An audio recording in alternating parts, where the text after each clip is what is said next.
Familia querida, ¿cómo están? Una vez más acá de Majaraín, el campamento de Dios, tempranito compartiendo su palabra. Primera de Samuel, capítulo 3. Recuerdan que ayer hablamos de los hijos de Elí, del pecado de los hijos de Elí, que Elí no les estorbó y bueno, y Dios le había sacado el sacerdocio.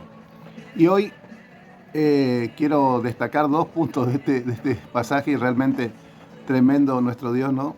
Como cuando Él se revela. Yo pensé que en la Biblia no había, antes pensaba, mejor dicho, que en la Biblia Dios nunca puso un pecado que no pueda ser perdonado, solo la blasfemia contra el Espíritu Santo, dice el Señor. Pero acá te voy a leer un versículo que lo asevera y lo afirma y lo respalda, ¿no? Dice, 1 Samuel capítulo 3, 14. Dice, por tanto, hago este juramento contra la familia de Elí. Ningún sacrificio ni ofrenda podrá expiar el pecado de la familia de Elí. Tremendo, ¿no?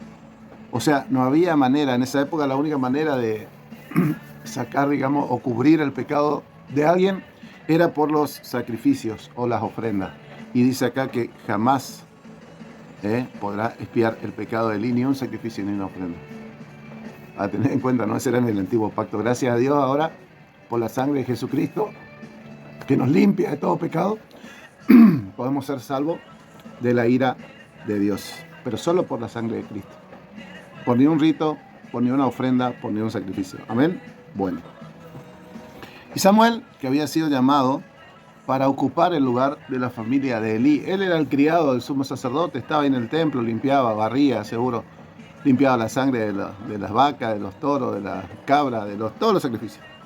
Pero iba ahí y dice que él era joven y todavía no conocía al Señor. Pero como es, el Señor lo llamó. Él vivía en la casa de Dios. O sea, ponerle tema de hoy, vivía en la iglesia. Servía en la iglesia. Pero dice que no conocía al Señor. Y dice el verso 7, que Samuel todavía no conocía al Señor, ni su palabra le había sido revelada. Entonces ahí Dios lo llama por tercera vez. Y Elí le había dicho que le diga, el Señor te está llamando. Entonces le dijo, andá y decirle, escucha a tu siervo, Señor. Y ahí le dijo todo lo que iba a pasar. Y ahí está ese versículo que te leí recién, el verso 14, entre las cosas que le dijo que iban a pasar. Que la familia de Elí iba a ser quitada del sacerdocio.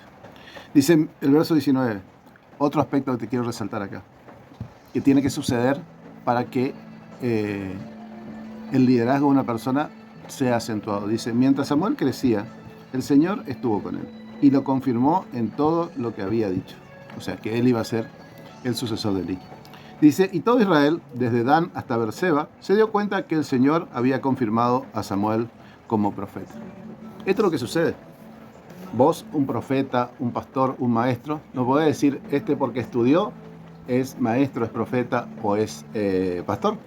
Porque si es por eso, todos los que estudiamos tendríamos que tener, digamos, un puesto en eminencia. Sino que el pueblo, dice, y todo el pueblo de Israel, desde Dan hasta Berseba, se dio cuenta que el Señor le confirmó a Samuel como profeta.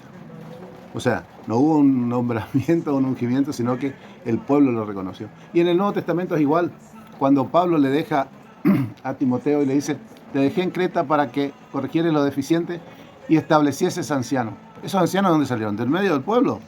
Eran personas que Dios había llamado para un ministerio y los había confirmado, así como a Samuel. Y todo el pueblo lo reconocían que él era el ungido de Jehová.